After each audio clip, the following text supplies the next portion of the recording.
nós vamos falar sobre o estagiário.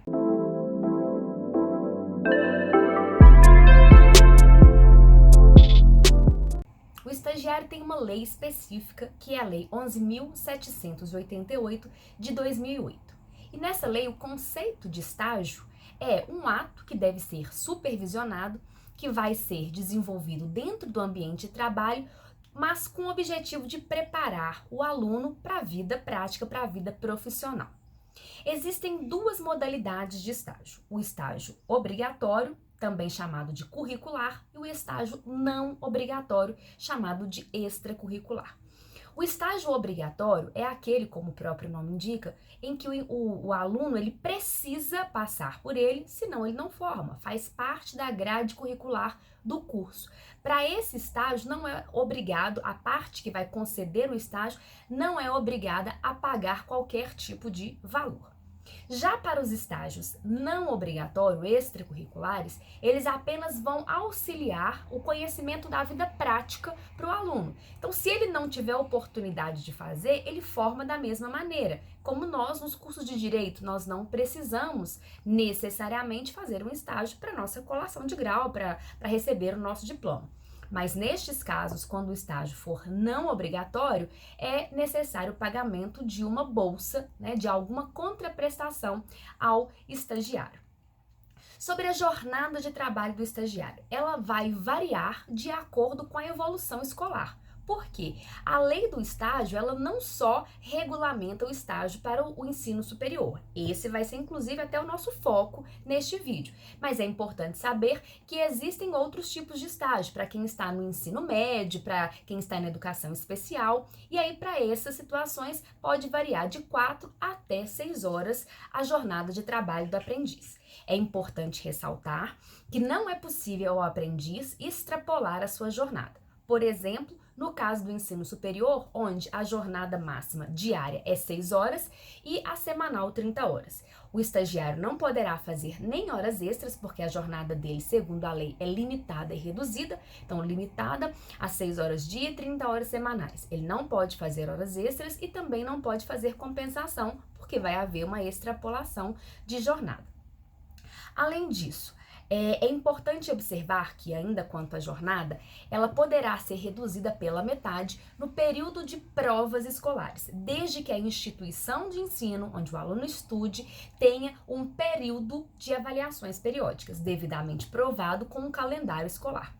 Nestes casos, o estagiário poderá reduzir pela metade, então vamos supor, um estagiário do ensino superior, que a jornada é de 6 horas, ele poderá trabalhar apenas 3 horas naquele período de provas para poder se dedicar aos estudos. A pergunta que normalmente me fazem em relação a isso é: e aí, como que fica a minha bolsa se eu faço um estágio como no direito, que é não obrigatório, e recebo uma bolsa?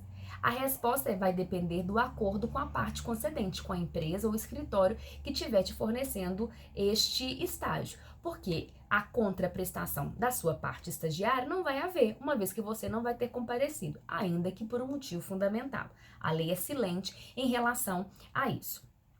Nós temos aqui algumas regras que merecem ser destacadas. Primeiro, o estágio deve, não é permissão apenas, faculdade, deve ser supervisionado. Então, a empresa ou escritório que vai conceder o estágio deverá ter uma pessoa com experiência na área para poder supervisionar o trabalho. Aqui é importante a gente observar algumas questões, que há alguns equívocos por parte de empresas. Algumas empresas tratam o estagiário como empregados, dão a eles a formação, o treinamento para a função e posteriormente começam a cobrar como se fosse um empregado. Caso esse estagiário ele venha a falhar, a cometer algum erro, descontam ou dão qualquer tipo de punição. Isso está errado, porque se ele é supervisionado e se ele é um tipo de contrato para aprender, quem vai ser o responsável pelos erros é o seu supervisor, que não verificou adequadamente.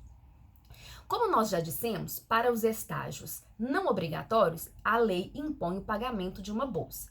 Mas atenção, o pagamento de uma bolsa é de uma contraprestação. Não há valor mínimo para que o estagiário possa receber. Então, não está limitado em salário mínimo nem em piso salarial. Pode ser qualquer valor. Eu costumo dizer que, se, por exemplo, uma empresa fornecer um estágio oferecendo como bolsa R$ 50, que ela não está descumprindo a lei.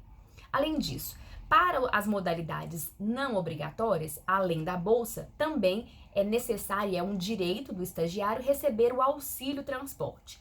Atenção, muitas pessoas confundem. Auxílio transporte não é a mesma coisa que vale transporte. O Vale Transporte, ele está regulamentado por uma lei, então ele foi determinado por uma lei e regulamentado por um decreto. É um direito do trabalhador que utilizar o transporte público coletivo, mas se aplica apenas àqueles que são regidos pela CLT. Quando a lei do estágio ela fala em auxílio transporte, é apenas uma contribuição da empresa ou do escritório que está concedendo o estágio. Pode ser a integralidade do valor do deslocamento, como pode ser apenas uma colaboração de R$ 10. E se o estagiário não tem direito ao vale transporte, então não seria adequado caso a empresa forneça o reembolso de todo o deslocamento, também descontar os 6%. Aí também há uma incorreção.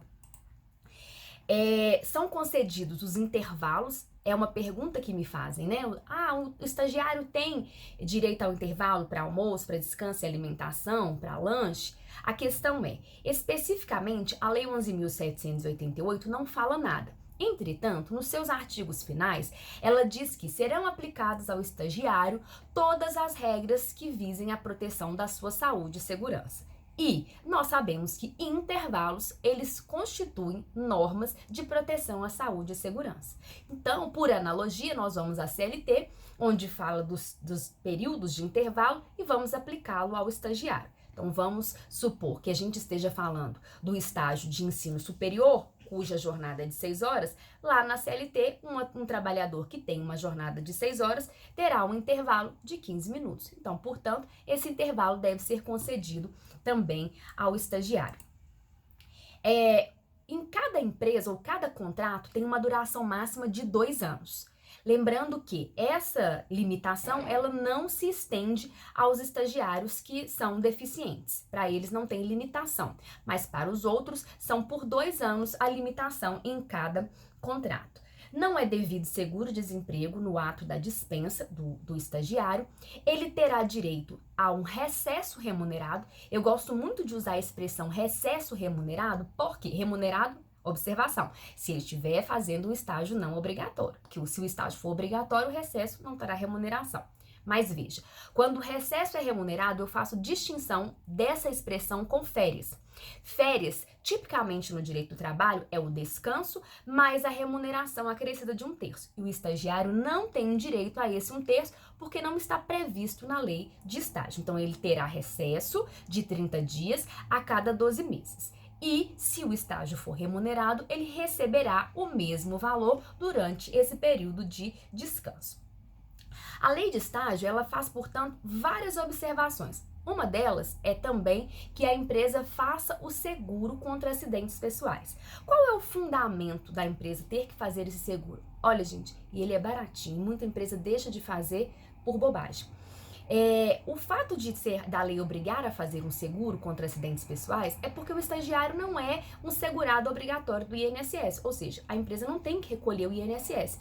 E vamos supor que ele venha se acidentar. Então, é uma maneira de resguardá-lo, de garantir a ele o período em que ele vai ficar afastado. A empresa, se ela não segue essas regrinhas básicas que nós estabelecemos, poderá haver, então, o reconhecimento do vínculo de emprego. E aqui também eu chamo a atenção de vocês, porque a lei fala que é o descumprimento dos requisitos dessa lei. Ela não estabelece quais são. Então, se a empresa ela deixa de cumprir, por exemplo, a limitação da jornada, exigindo horas extras, se ela deixa de cumprir a parte que fala que o estágio é supervisionado, se ela impede que o estagiário goze dos períodos de provas, né, da redução da jornada para estudar, ela está ferindo a lei e, portanto, poderá ser reconhecido o vínculo de emprego. Reconhecido o vínculo de emprego, desde o primeiro dia que o estagiário pisou na empresa, ele vai ter todos os direitos trabalhistas, FGTS, INSS, férias mais 1/3, 13º, enfim, todos os direitos trabalhistas. O estagiário também não tem direito ao 13º, então ele não tem direito ao seguro e também não tem direito a seguro-desemprego, né, porque ele tem direito ao seguro contra acidentes pessoais e não tem direito ao 13º. Essas são as principais observações do estagiário. Até a próxima!